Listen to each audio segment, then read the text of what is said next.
E aí o Diabo falou assim, não, porque Deus tem colocado isso no coração dele. Já tem umas 3 quarta-feiras que eu venho para pregar sobre esse motivo, sobre esse tema, e eu não consigo.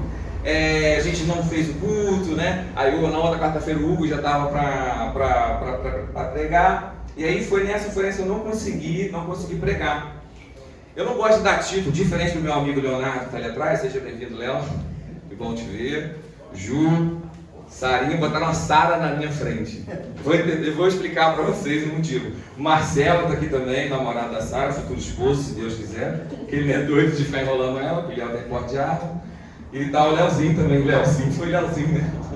1,99m de pura força, Leozinho. Meus queridos, se eu fosse como meu amigo Leonardo, que é muito mais inteligente que eu, desse título aos sermões, o título desse sermão seria de Boa Intenção, o Inferno está Cheio. Vou explicar a vocês por quê. Abre o livro do profeta Samuel, por gentileza. Segundo livro do profeta Samuel, capítulo 12, versículo 11. A gente vai fazer só uma leitura introdutória, mas não é exatamente sobre isso que eu quero falar não, tá? Quem não conseguiu ver, abre o seu aplicativo aí. Eu tenho uma notícia muito chata para te dar. Hoje é dia chato porque é dia de leitura. Você vai abrir o livro de 2 Samuel, no capítulo 12, não vai fechar mais ele, vai deixar ele no seu quadrinho, tudo bem? Quantos acharam, diga amém. Amém. Quantos acharam, diga misericórdia.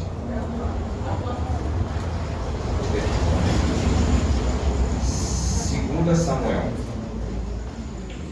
Eu queria falar com vocês hoje. Não faça o seguinte, abre o capítulo 13. Já que vocês estão de castigo, vocês vão ler bastante comigo. Abre o capítulo 13. Quem conseguiu encontrar aí? Fala amém de novo. Amém. Vamos fazer uma leitura mais prolongada um pouco, que é coisa que a gente não gosta de ler, né? Na nossa cultura a gente está com dificuldade de ler. Vamos lá. Diz o seguinte, 2 Samuel, capítulo 13. E aconteceu depois disso que, tendo Absalão, filho de Davi, uma irmã formosa, cujo nome era, qual era o nome dela? Tamar. Amon, filho de Davi, amou-a, e angustiou-se Amon até adoecer por Tamar, sua irmã, porque era virgem e parecia aos olhos de Amon dificultosa fazer-lhe coisa alguma. Tinha, porém, Amon um amigo cujo nome era Jonadab, filho de Simeia, irmão de Davi. E era Jonadab um homem muito sagaz. Não sei se sagaz deveria ser a palavra, né? Talvez a palavra que eu quisesse usar, a gente não poderia usar no culto cristão. E ele lhe disse, por que tu de manhã em manhã tanto emagreces, sendo filho do rei? Não farás tu saber a mim? Então disse-lhe Amon, amo Tamar, irmã de Absalão, meu irmão. E Jonadab lhe disse, deita-te na tua cama, finge de doente, e quando teu pai te visitar, diz-lhe, peço que minha irmã Tamar venha e me dê de comer pão, e prepare para mim comida, diante dos meus olhos, para que eu veja e coma da sua mão. Deitou-se Amon e fingiu-se de doente. E vindo o rei visitá-lo, disse-lhe Amon ao rei, peço-te que minha irmã Tamar prepare 2 bolos diante dos meus olhos, para que coma da sua mão. Mandou Davi a casa a Tamar, dizendo, vai à casa de Amon, teu irmão, e faz-lhe alguma comida. E foi Tamar à casa de Amon, seu irmão. Ele, porém, estava deitado. Se tomou a fazer a massa, amassou, fez um bolo diante dos seus olhos, cozeu os bolos, e tomou a assadeira e tirou diante dele. Porém, ele se recusou a comer. Então disse Amon, faze retirar de minha presença todos os empregados. E eles se retiraram. Então disse Amon a Tamar, traze a comida à câmara e comerei da tua mão. E tomou Tamar os bolos que fizera e trouxe a Amon, seu irmão, à câmara. E chegando-lhes para que comesse, pegou dela e disse-lhe, vem, deita comigo, irmã minha. Porém ela disse, não, irmão meu, não me forces, porque não se faz assim em Israel. Não faças tal loucura. Porque onde eu iria com a minha vergonha? E tu serias um dos loucos de Israel. Agora, pois, peço-te que fale ao rei, porque não me negará a ti. Porque ele não quis dar ouvidos à voz da sua irmã. Então, sendo muito mais forte, ele a forçou e se deitou com ela. Depois disso, Amon a aborreceu, com grandíssimo aborrecimento, porque maior era o seu aborrecimento com que aborrecia do que o amor com que amara. E disse-lhe Amon, levanta-te e vai-te. Então disse ela, não há razão para me despedires assim. Maior seria este mal do que o outro que já me tens feito. Porém, não quis lhe dar ouvidos. E chamou o seu moço, os seus servos, né? E disse-lhe, deita fora daqui e fecha a porta atrás dela. E trazia ela uma roupa de muitas cores, porque assim se vestiam as filhas virgens dos reis, com capas. E seu criado deitou fora e fechou a porta após ela. Então Tamar tomou cinza sobre a sua cabeça e roupas de muitas cores que trazia, rasgou, e pôs-se sobre a sua cabeça e foi-se andando e clamando. E Absalão, seu irmão, disse-lhe, esteve a mão teu irmão contigo? Ora, pois, minha irmã, cala-te, é teu irmão, não se angustie teu coração. Por isso, assim Tamar ficou e esteve solitária em casa de Absalão, seu irmão. E ouvindo o rei Davi todas essas coisas, o que aconteceu com o rei Davi? Leia para mim vocês. Muito se lhe acendeu a ira. Fala de novo, por favor. Muito se lhe acendeu a ira. E ele fez mais o quê? Vamos continuar lendo o que ele fez?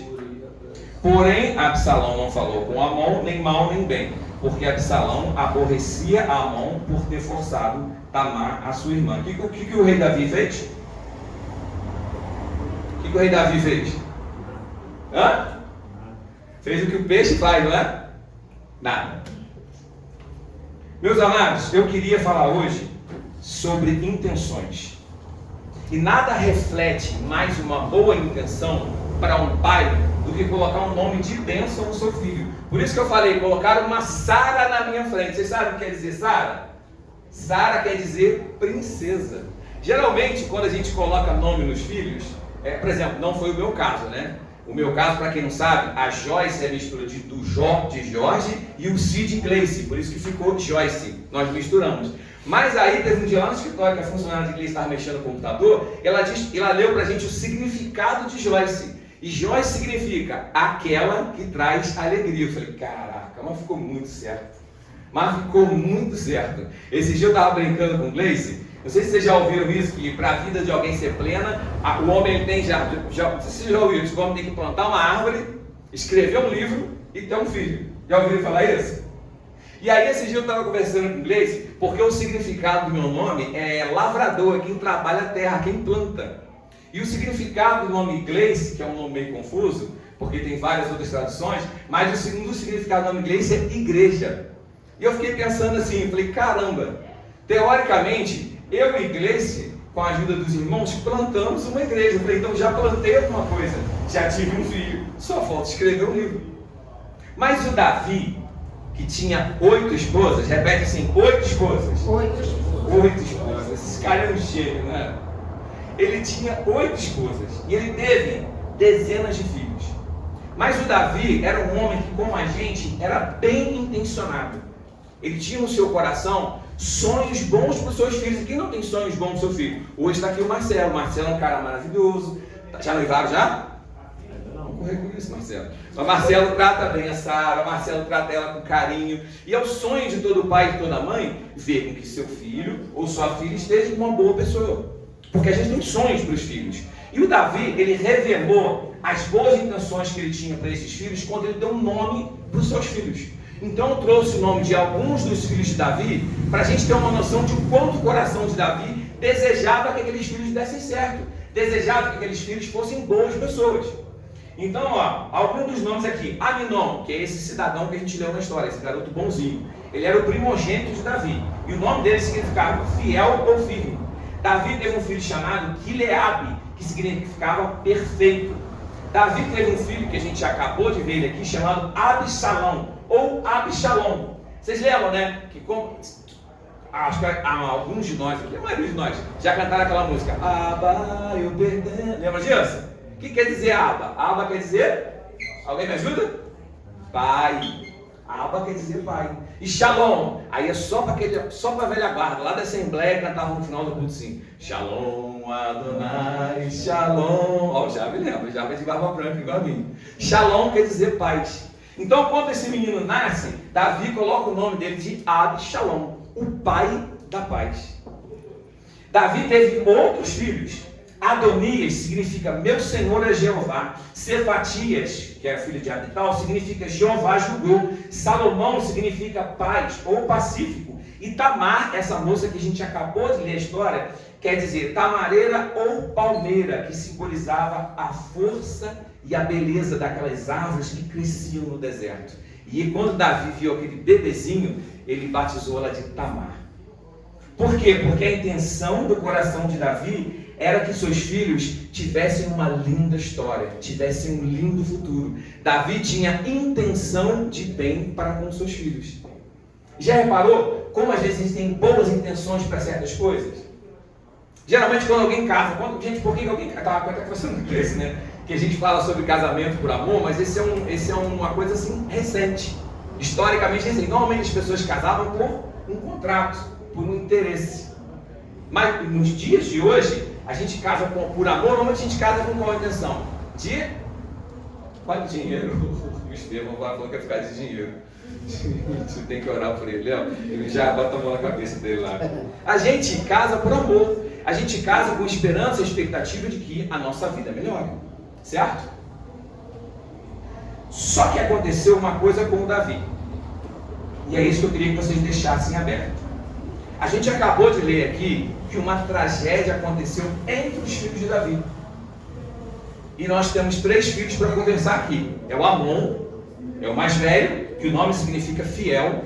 É a Tamar, que o nome significava tamareda ou palmeira. E o Absalom, que o nome significava pai da paz. Dá para a gente entender que Davi queria que esses moços e essa moça fossem pessoas maravilhosas, tivessem um bom futuro. Mas essa história que a gente leu acabou de acontecer aqui. Uma tragédia aconteceu. E o Amon violentou, estuprou. Mas o rei, ele ficou sabendo disso. Acompanhe comigo aí, no capítulo 13, versículo 20. Assim que o Absalão encontrou Tamar saindo da casa do Amon, aconteceu o seguinte: seu irmão Absalão perguntou o que houve. Eu estou com uma versão diferente para vocês, tá? Amon abusou de você? Deixa minha irmã, não conte nada a ninguém, ele é seu irmão. Não se incomode com isso. Tamar ficou muito traumatizada e foi morar na casa de quem? Na casa de quem? De Absalão, pai da paz. Versículo 21. E ouvindo Davi todas essas coisas, muito se lhe acendeu a ira, e ele fez conforme o Oscar falou, ele fez nada. O Davi não fez nada. O Davi não chamou o rapaz e falou: como assim? Para a gente pode parecer estranho, mas naquela época era comum irmãos casarem com irmãos, com primos, porque assim o povo de Deus não se misturava entre outros deuses. Só que o fato que aconteceu aqui é que o rei Davi, o homem segundo o coração de Deus, o homem que matou Golias, ele fez absolutamente nada. E acompanhe comigo, vocês vão ler bastante hoje, tá? 2 Samuel capítulo 3, versículo 23, diz o seguinte: e sucedeu, alguém lê para mim, sucedeu depois o quê? Alguém? 23. E sucedeu 13, versículo 23. Eu vou ler para não enrolar vocês. E sucedeu que depois de 2 anos completos. Quantos anos? 2 anos. 2 anos se passaram e o rei Davi fez o que, gente? Nada. Igual peixe. 2 anos se passaram que Absalão tinha tosqueadores. E vindo eles a Baal-Asbor, que fica do lado de Efraim, Absalão convidou todos os filhos do rei. E Absalão veio até o rei e disse: agora teu servo tem tosqueadores de ovelha. Suplico-te, pois, que os seus servos venham com o teu servo. E o rei disse a Absalão: não, filho meu, não iremos todos de uma vez, para que não sejamos por peso. Mas ele insistiu. Todavia ele não quis, mas o abençoou. Então disse a Absalão: se não, rogo-te para que deixe meu irmão Amon, que meu irmão Amon venha conosco. E o rei disse a ele: por que deveria ir contigo? Absalão, porém, insistiu com ele para que deixasse Amon e todos os filhos do rei irem com ele. Ora, Absalão havia ordenado aos seus servos, dizendo: marcai, pois, quando o coração de Amon estiver alegre com vinho, ou seja, quando Amon estiver bebaço, e quando eu vos disser, feri Amon e matai-o, não temais, não vos ordenei eu, sede corajosos e sede valentes. E os servos de Absalão fizeram a Amon segundo Absalão havia dito. Então todos os filhos de Davi se levantaram e cada qual subiu para sua mula. Até aqui. Meus amados, Amon viola Tamar. Absalão traz ela e fala para ela assim, ó, não, deixa isso para lá. Mas quando ele fala isso, a intenção do coração dele já era se vingar. E ele fica, Tamar mora na casa dele, ele fica 2 anos tramando a vingança. 2 anos. E o rei Davi fez o que, Oscar? 2 anos. 2 anos que o rei podia ter ido consolar sua filha e não foi. 2 anos que o rei podia ir repreender o seu filho e não foi. E 2 anos se passam, e aí vem Absalão e mata Amon. 2 Samuel capítulo 3, versículo 38. Deixa aberto sua Bíblia que a gente vai trabalhar aqui. Então Absalão fugiu. Absalão acabou de matar Amon e ele fugiu. E ele fugiu e foi até Gesur. Alguém está comigo aí? Quanto tempo ele permaneceu em Gesur? 3 anos. 3 anos. E a alma de Davi ansiava em ir até Absalão, porque ele já estava consolado acerca da morte do seu filho. Eu não sou muito bom de matemática não, mas vocês me ajudem aqui. Me ajuda já. Geralmente pedreiro tem, pelo menos é uma medida tem que saber fazer, né, já? O Absalão matou Amon. Ficou 2 anos tramando a vingança. Ele matou Amon. Fugiu para a casa do avô. Ficou 3 anos. Já são quantos anos? 5 anos. E o que o rei Davi fez? Nada. Mas o rei Davi tinha uma intenção boa no coração, não tinha? Quando ele colocou o nome dos filhos dele, a intenção dele é que os filhos dele fossem bênçãos. A intenção é que os filhos dele tivessem um futuro de bênção. E o que o rei Davi fez? Nada. Até que chega um momento que o Joabe, que era um assessor de Davi, trama para trazer o filho de volta, porque ele sabia que o rei estava com saudade. E aí, no capítulo 14, corre um pouquinho, versículo 21, disse o seguinte: o Joabe começa a fazer planos para trazer, e o rei finalmente cede. Versículo 21, capítulo 14. O rei disse a Joabe: eis que agora faz esta coisa. Vai, portanto, traz-me de volta o jovem Absalão.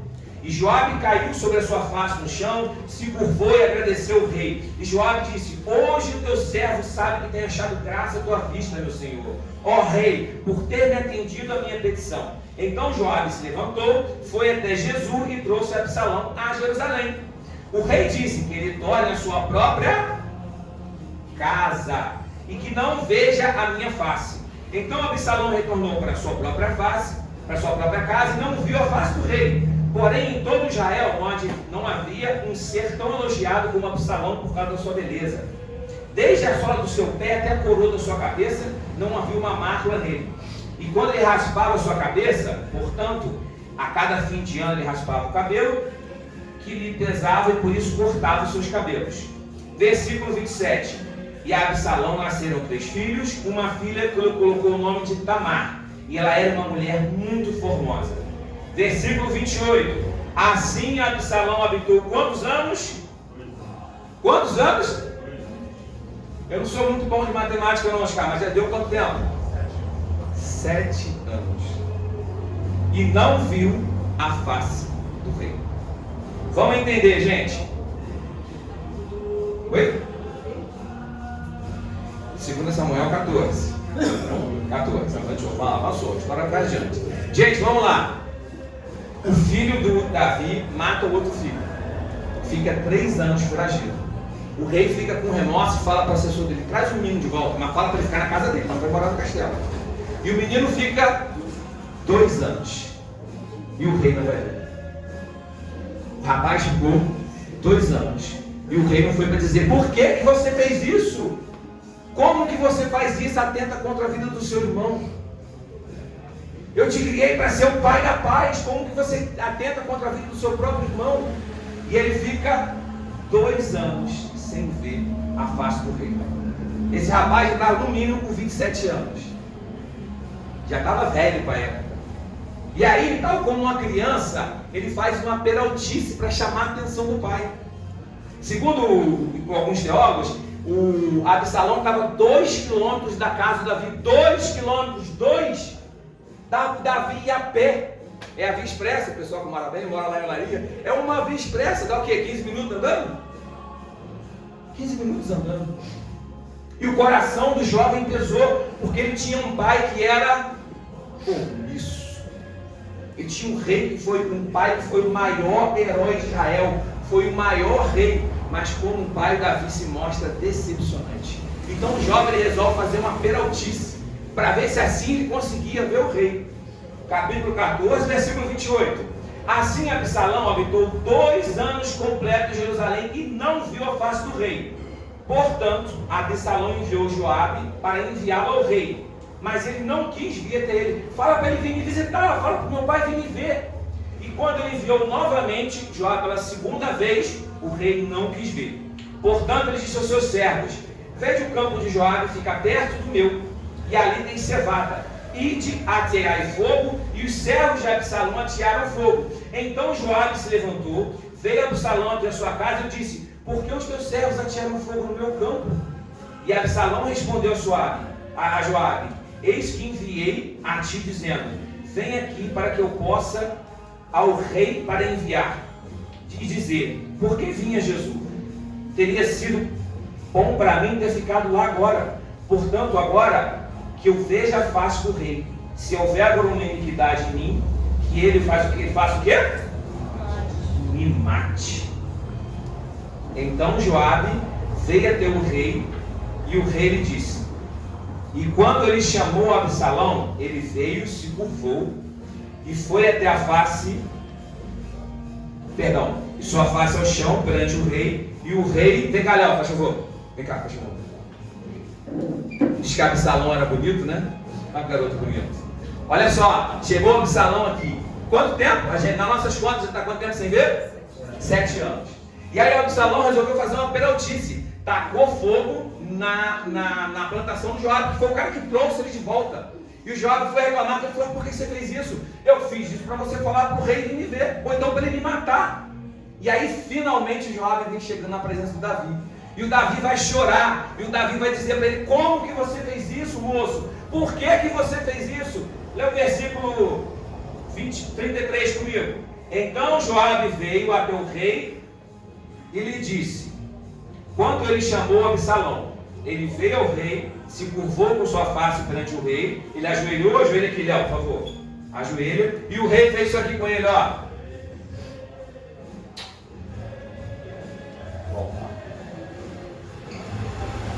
7 anos. 7 anos. Esse moço matou o irmão dele. Esse moço tramou uma vingança contra o próprio irmão. Ele ficou 7 anos sem ver o pai. E tudo que o Davi tinha para dizer, para fazer, é dar um beijo no rosto desse rapaz.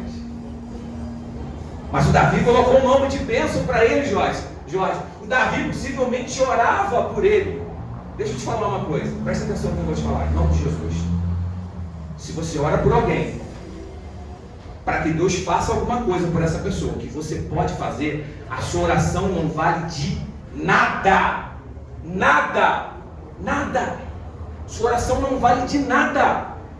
Como que eu vou pedir para que Deus transforme a Joyce? Como que eu vou pedir para que Deus faça com que a Joyce seja uma mulher de Deus, uma mulher de caráter, se eu não faço nada para educá-la? Como? Como que a gente pega? Eu não estou falando só de filhos não, gente, estou falando de tudo. Como que a gente pega e terceiriza as coisas? Como que você pega e fala assim, Jorge, ora por mim, e você não ora? Como que você fala assim, Jorge, eu venho aqui para vocês me ensinarem o evangelho leve, o evangelho, e você não busca em nada. Aí eu tenho muita vontade, eu tenho muito desejo, mas o desejo, quando ele não é aliado a uma ação, o valor dele é absolutamente nenhum. A oração que é feita, quando eu poderia ou deveria fazer uma ação em prol daquilo em que eu estou orando, o resultado é absolutamente zero. Zero. O Davi colocou um nome lindo nos filhos dele, mas ele ficou 7 anos sem ver o filho. E quando o menino chegou, que ele tinha que repreender, que ele tinha que brigar, que ele tinha que fazer alguma coisa, ele fez o que, Oscar? Ele não fez nada.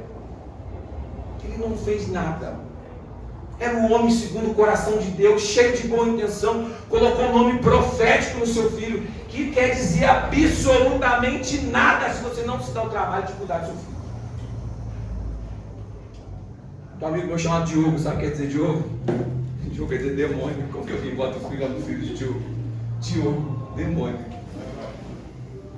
Só que um Diogo bem educado, um Diogo criado segundo a palavra de Deus, um Diogo que tem pai e mãe que ora, um Diogo que tem pai e mãe que educa, está muito à frente de um Moisés, de um Samuel, de um Elias,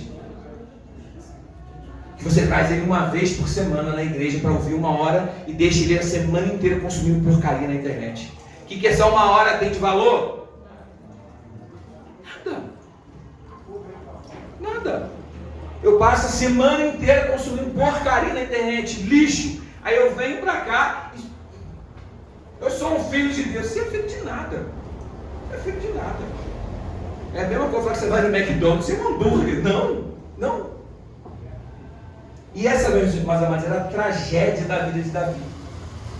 E depois do beijo, eu vou resumir para não fazer vocês lerem muito.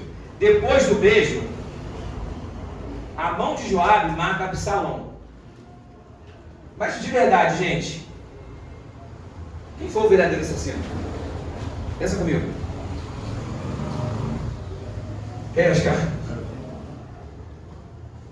Eu lembro que minha mãe contava uma história que alguém estava no corredor da morte por cometer vários crimes, né? E aí a mãe foi ver. Essas ilustrações assim, né? E aí diz que o rapaz pediu para ver a mãe, e no momento que ele viu a mãe dele, ele pediu para dar um beijo, ele deu uma mordida e arrancou um pedaço dela. Aí diz o seguinte: olha só, eu estou aqui porque quando eu tinha 4 anos de idade eu cheguei em casa com um brinquedo e você não perguntou de quem era. Que bom que a Joyce está aqui. Porque a Joyce tinha, quantos anos ela foi lá para trás? 5, né? 4, 5 anos. Quando ela tinha uns 5 anos, ela chegou com uma bolinha, gente, uma bolinha da piscina. A piscina de bolinha tem o que, gente? Bolinha, tem um monte de bolinha. Por que eu ia me preocupar com o Joyce chegar com uma piscina de bolinha? E ela enfiou, olha gente, 5 anos de idade, ela enfiou aqui na blusa de moletom e veio achando que eu não ia ver. Aí eu peguei a bolinha, peguei ela, gente, aquele dia, quase eu vou diabo, acho que o diabo me endiabou. Cara, que se eu vontade de pegar ela, peguei, levei ela até a porta, e aí o rapaz estava no portão falando, tipo assim, é só uma bolinha. Eu sabia que era só uma bolinha, porque se é só uma bolinha hoje, amanhã é um lápis, amanhã é um plástico. São comportamentos que vão escalonando, e a gente hoje tem dificuldade de entender e escalonar. A gente fala, não, foi só um olhar, foi só um clique. A gente não entende que comportamento escalona. A gente não entende que a gente é viciado em prazer. E quanto mais a gente tem, mais a gente quer. E pegar as coisas dos outros, eu lembro disso até hoje, gente. Eu estou devagando, perdão. Eu tinha 6 anos de idade, eu roubei uma bala. Eu roubei uma bala. Ele falou assim comigo, pega uma. Eu peguei 2 e saí correndo. E eu lembro até hoje a sensação de medo, de adrenalina no meu coração. Minha mãe não viu não, gente. Só acho que esse vídeo ela tinha me porrada, cara. Meus amados, depois desses 7 anos e um beijo, o Absalão faz um levante contra o rei Davi. Ele vai para a porta do castelo, todo mundo que chega com uma causa, ele julga a causa. Ele começa a falar, Israel não tem rei. Ele começa a juntar um exército. E ele começa a enviar espiões, ele começa a enviar homens às 12 tribos. E aí, alguns anos depois, me parece que 4 anos depois, eu sei que vocês vão ler em casa, não vão? Tenho certeza que vocês vão conferir isso em casa, eu estou falando mentira para vocês, eu não estou. E aí, depois de uns 4 anos mais ou menos, ele toma o reino de Davi. E ele tinha um homem, vocês lembram como é que essa história começou? Com Amon, o filho de Davi, recebendo um baita de um conselho? Um conselheiro gênio, não, finge de doente e violenta a sua irmã. Só que o Absalão também tinha esse tipo de conselheiro genial. Acompanha comigo aí, 2 Samuel, capítulo 18, perdão, capítulo 16, versículo 20. Capítulo 16, versículo 20. Então, Absalão disse a Aitofel, dê-nos o seu conselho. Gente, cuidado com o que você pede conselho. O que devemos fazer? Aqui o Absalão, só abre um parênteses, ele tinha acabado de expulsar o Davi do palácio. Tá? O Davi foge porque o exército dele estava chegando. E aí ele acabou de entrar na cidade de Jerusalém, ele acabou de invadir o castelo, e ele pede um conselho, o cara dá este conselho aqui. Quantas esposas Davi tinha, gente? 8, vocês estão bom mesmo, hein? Então disse Absalão a Aitofel: dê-nos o seu conselho, o que devemos fazer? Aitofel respondeu: tenha relações com as concubinas do seu pai, que ele deixou para tomar conta do palácio. Então todo Israel ficará sabendo que te tornaste repugnante para o teu pai, e todos que estão contigo se encherão de coragem. E assim armaram uma tenda no terraço do palácio. E ele teve relações com as concubinas do seu pai, à vista de todo Israel. Naquela época, tanto Davi como Absalão consideravam os conselhos de Aitofel como se fosse a palavra do próprio Deus. Ai, Aitofel! Vocês entenderam o que eu li aqui? Vocês querem que eu desenhe? Ele armou uma tenda no palácio, pegou as 8 esposas do pai e se deitou com as 8 esposas do pai. Como que chama esse rapaz, gente? Como que é o nome dele? Como que é o nome dele? Pai da paz. Pai da paz. Para a gente encerrar, 2 Samuel capítulo 18. Corre um pouquinho lá na frente. A guerra continua a se espalhar e o rei Davi vai mandando seus soldados. Até que uma batalha ocorre, que é o que a gente vai ler aqui agora, na floresta de Efraim. Vocês estão comigo aí? Já estão ficando lendo, né? Versículo 6. E a batalha travou-se na floresta de Efraim. As tropas israelitas foram abatidas pelo rei Davi. Houve mesmo uma enorme matança. 20 mil homens. Quantos homens? Repete, quantos homens? A mando de quem? A mando de Davi. Mas contra quem? Contra o Pai da Paz. O Pai da Paz acabou de promover a morte de 20 mil homens. E deixaram ali as suas vidas. A luta estendeu-se por todo aquele campo. E foram mais os que desapareceram na floresta do que os que foram mortos. Durante a peleja, Absalão encontrou-se com alguns dos homens mais chegados de Davi e pôs-se em fuga na sua mula. Esta meteu-se embaixo de uma ramagem espessa, galhos, tá? De um grande carvalho, ficando a cabeça de Absalão presa ali, e a mula continuou correndo, deixando-o pendurado. Um dos homens de Davi veio e contou até quem? Joabe. Por que viste nessa situação? E disse Joabe: por que viste nessa situação e não o mataste? Ter-te-ia dado 10 peças de prata e um cinto. Ao passo que ele respondeu: nem por 1000 peças eu teria feito. Explicou o homem: todos nós ouvimos o rei dizer-te: Abissai e Aitai a ti. Por amor de mim, peço-vos. O que ele pediu, gente? Lê alguém para mim. Por amor de mim, peço-vos. Alguém? Não tratem mal o meu filho Absalão. Se tivesse traído o rei matando-lhe, o rei com certeza descobriria quem fez as sérias coisas e a primeira me acusaria. Não posso estar aqui e perder tempo contigo, respondeu Joabe. Depois pegou 3 dardos, seriam 3 lanças, e foi enterrá-los no coração de Absalão, enquanto estava vivo e pendurado nos ramos do carvalho. 10 dos pajens de armas de Joabe atiraram-se seguidamente sobre o príncipe e acabaram com ele, e mataram-o. Meus irmãos, aqui morreu o Pai da Paz. Aqui morreu o menino que Davi pegou nos braços e disse: esse aqui vai ser o Pai da Paz. Aqui morreu o menino que o rei Davi tinha todas as boas intenções do mundo.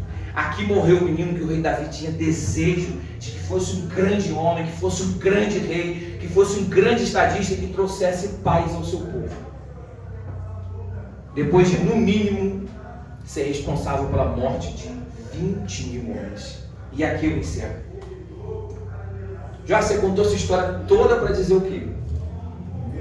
Eu contei essa história toda para dizer que não adianta a gente ter boa intenção. Eu contei essa história toda para dizer que o desejo do teu coração de bem, de que as coisas aconteçam bem, não serve de absolutamente nada, se ela não estiver acompanhada de atitudes para que essas coisas aconteçam.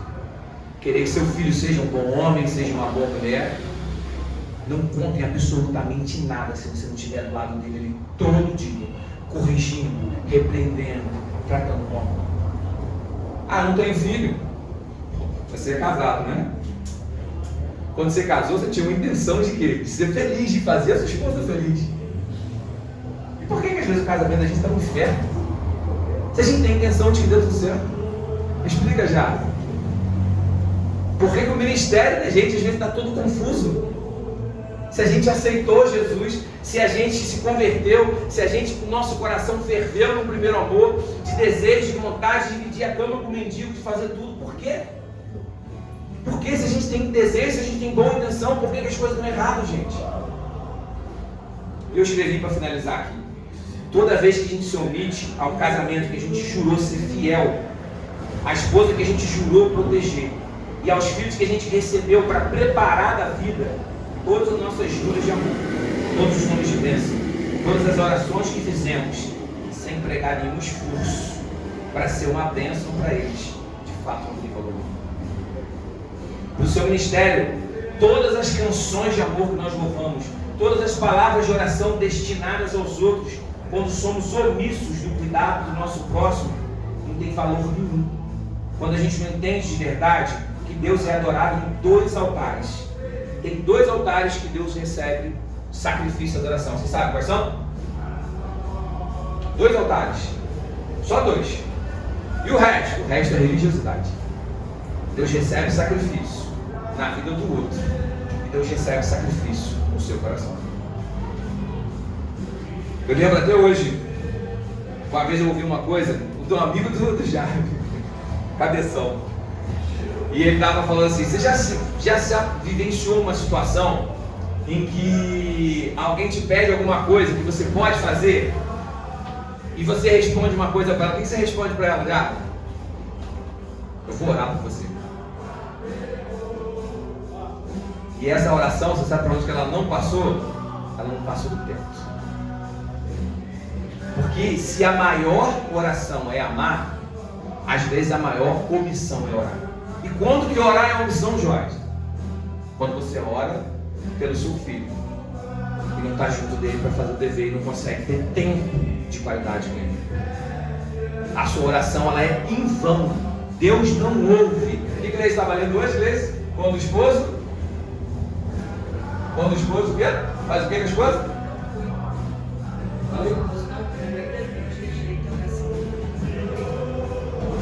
A Gleice fala baixinho, mas ela diz que quando o esposo não cuida da esposa, Deus rejeita a oração.